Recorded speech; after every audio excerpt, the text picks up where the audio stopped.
Hey, good people, Mark Holmes here at the Red Brick House, and as always, I want to say thank you all for watching, commenting, subscribing, and being part of the Jobu Sports Report, cooking and tailgating, Jobu's day job, which is where we are right now. And this is a 200-year-old house, 200 and soon to be 5-year-old house, and we've been working on it. And people ask me, well, when are you going to be finished with it? Well, when you have a house that's 205 years old, and most people tell you don't buy old houses because you're going to always have to do stuff with them, and that's where we are with this.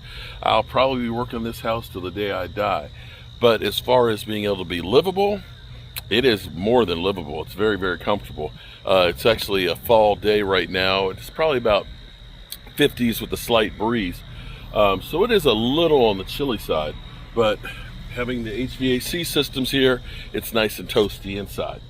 So one of the things that we have to do that we haven't as of yet, or just beginning to really do it, we've had to take care of some of it originally when we started. This section right here that you see is painted really nice in here. We actually had a brick mason come through because literally this whole corner of the house was completely gone and blown out. The problem with it was the guttering system in here was no longer there, and so the water would come down in here, and the old bricks are porous. They end up bringing in a lot of moisture and stuff, and if they're allowed to get that moisture into them, the freezing and thawing on it will end up keeping it, will end up making it come apart. The problem here was when they came back and repaired it, they used today's bricks and today's mortar, which is rigid, and it doesn't have that expansion and contraction that the old bricks do. And so the side of the house literally ejected the bricks out of it. So the thing is, you need to use lime mortar and you need to use those old bricks. So we're beginning the process of pointing up a lot of it. Like I said, I've pointed up all of this here when we painted the front, and that's been taken care of. And you need to use a breathable brick paint, so that way it allows the hey, how you doing? The flow of the moisture and stuff to be able to go in and out of it. So we have things like you can see here where the mortar's out. So we need to clean the loose mortar and stuff out of this kind of stuff, and clean out any of the roots and things. We had vines that grew up on the side of the house that were growing into the joints. As pretty as it looks, my wife loved it, but you don't want to get this stuff growing in here, and it will literally pull the bricks out. But basically you're going to go through and you're going to put mortar back into those joints and seal it back up, so that way the water won't be able to infiltrate it. Now you can see where my helper Michael has gone through, and he's done exactly that. He's gone through with our lime mortar, filling all these joints in. Now these things are nice and tight now. The water won't be able to go into it and freeze up, and that's what you have to worry about in the winter. It's the freeze and thawing. If you look up here in the chimney, you can see that we've got some bricks up here that don't have much mortar, and we will have to get up here with some scaffolding or a lift and redo the chimneys, because that's a perfect example of all that moisture that comes down, and because the chimneys aren't used anymore, it ends up freezing and thawing. And that's why chimneys, you'll see old houses with chimneys that are always falling down. It's because of the moisture that's in there. So the thing to do is to either put a cap on it so that way the water channels off of it, or if it's not going to be used, put a piece of granite on top of it, so that way the water will drain off of it. Now down here, here's where we've got a bigger problem, is as we started going through and pointing up, we realized that this corner right here has completely come out. And so we've got the original bricks that are here, and you can see where they put it in here. We're going to go ahead and brick this back up. We've got some lime mortar that we have mixed up for this, and we're wetting the bricks down so that way it'll absorb the moisture and stuff and make a good contact. But we'll go through and we're going to try and reuse the original bricks that came out of there to a point. Some of these are in, I don't know that we're going to be able to reuse kind of that one, but we'll go through and we'll end up seating in as many of the original ones as possible to get it back in there. This is basically how it was set up. And you can see like this was a brick that broke right there. We might take that one out, or maybe we can actually use that to fill in. You can see actually that one's loose. Oh, there we go. And that one's broken. So we've got some work to do here. See, that's one that's going between the two walls right there. So we'll get the loose bricks and stuff out of here. We'll probably try and pull that one out. Look at the dirt that's in there. So we're going to pull all this out and try and get ourselves new mortar into these and have it so it sets. Yeah, we're going to need to get our trowel.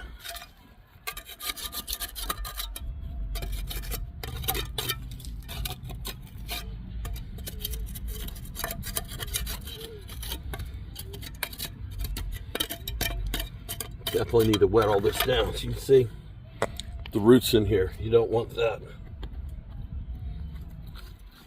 All right. I'm doing this without a tripod, so it makes it a little bit harder.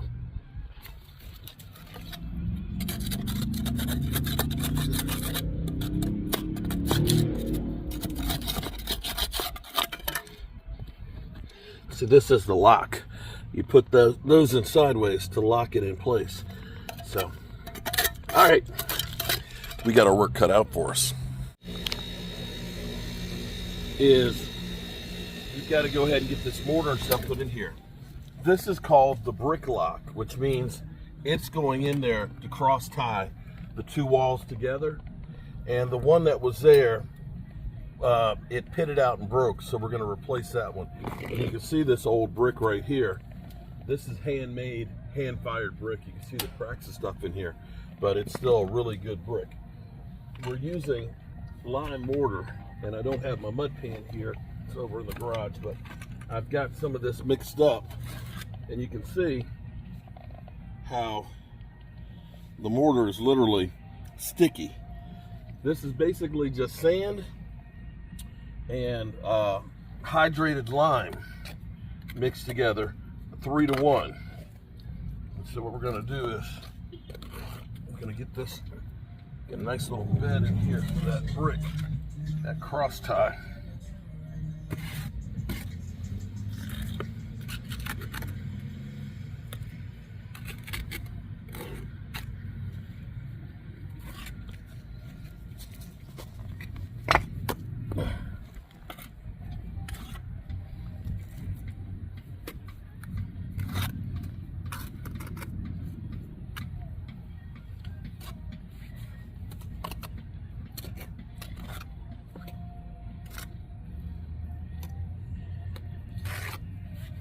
Now, am I a brick mason? No.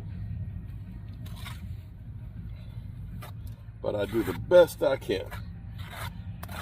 So we got side butter on here so we can get it up into there. We got a good bed for that in there. We're going to slide this sucker right up in there.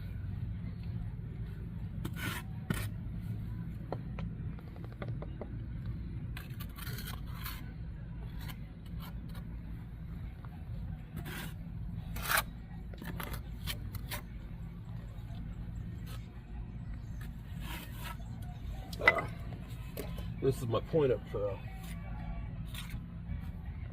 Point-up trowel, you can literally grout a hole to that mortar and you can fill that hole up in there.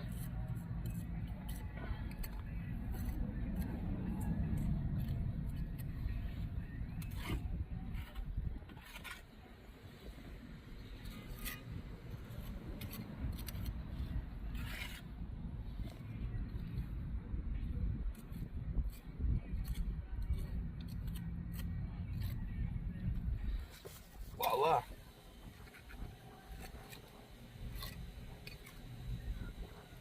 Want to pack that mortar up in there good.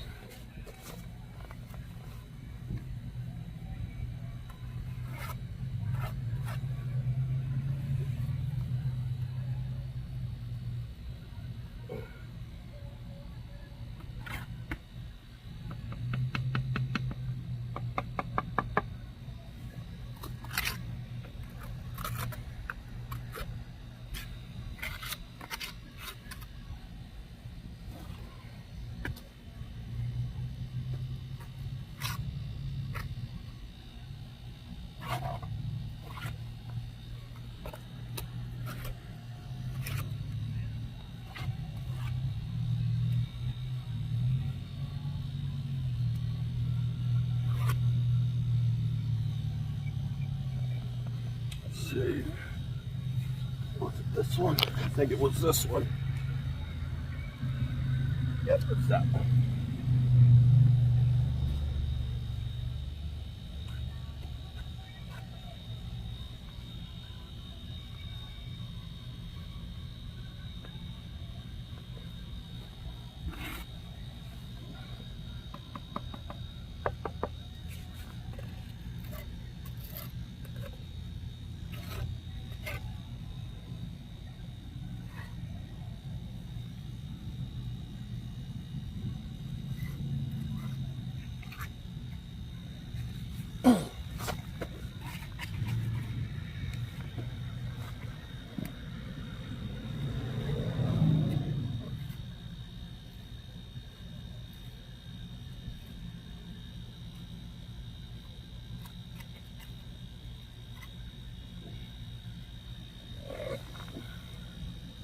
Okay, so now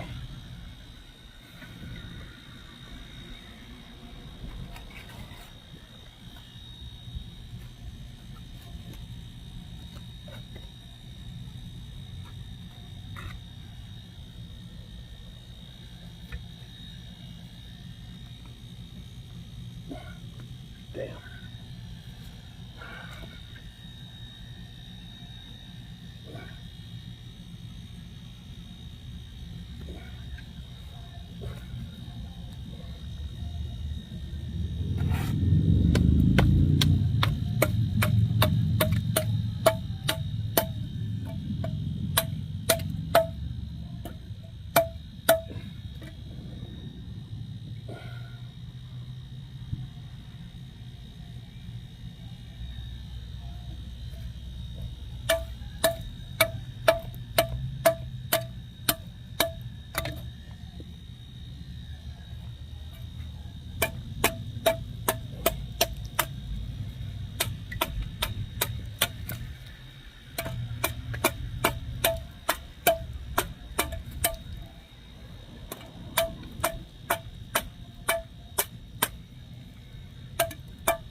Look into that. That's all the stuff that they put into the brick. Let's see. Okay.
What y'all think?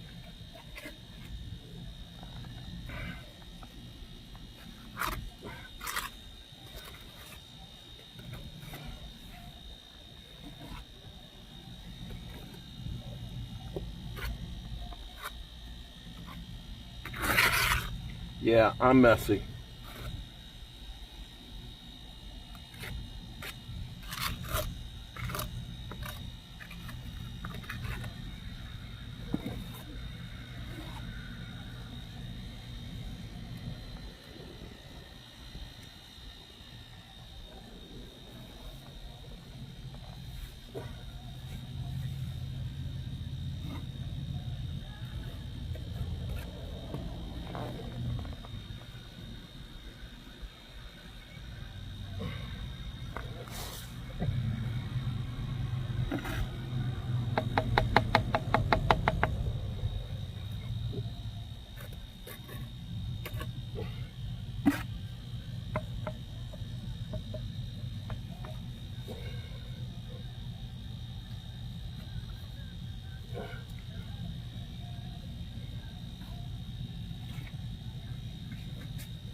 Ah, shit.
Not the prettiest brickwork in the world, but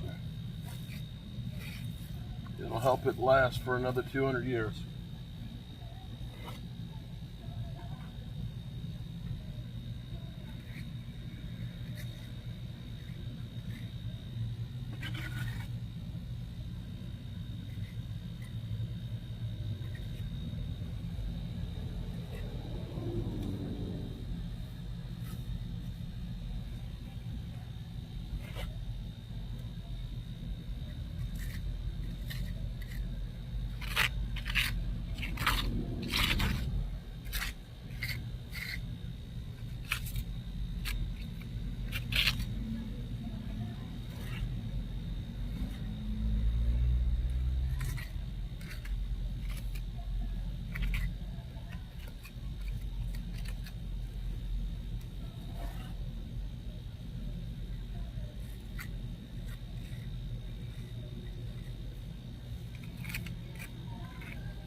There you go.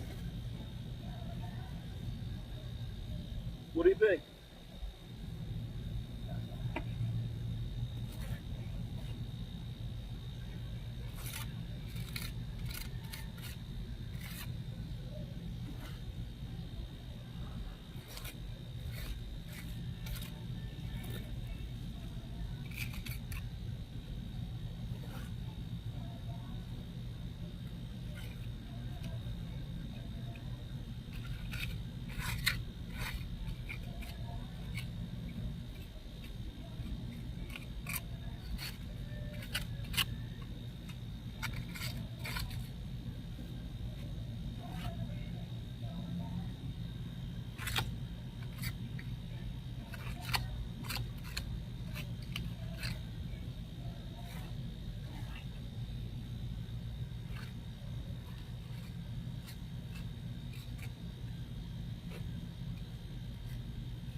Let's see what y'all have to say.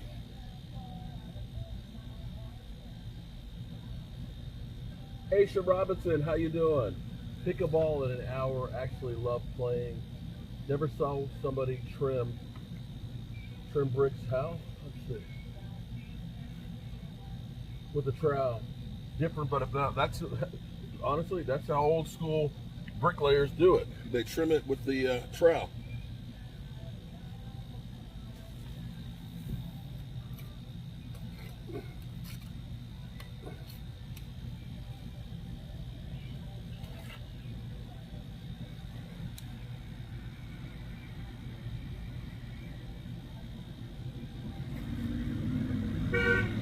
Hey!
See now, this is cool.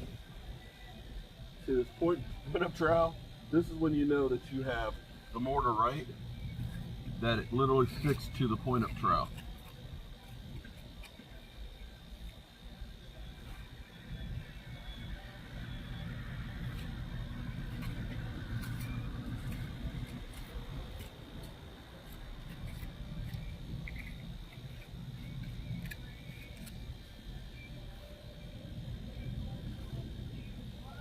Yeah, baby. Yeah, baby. Trey? UPS?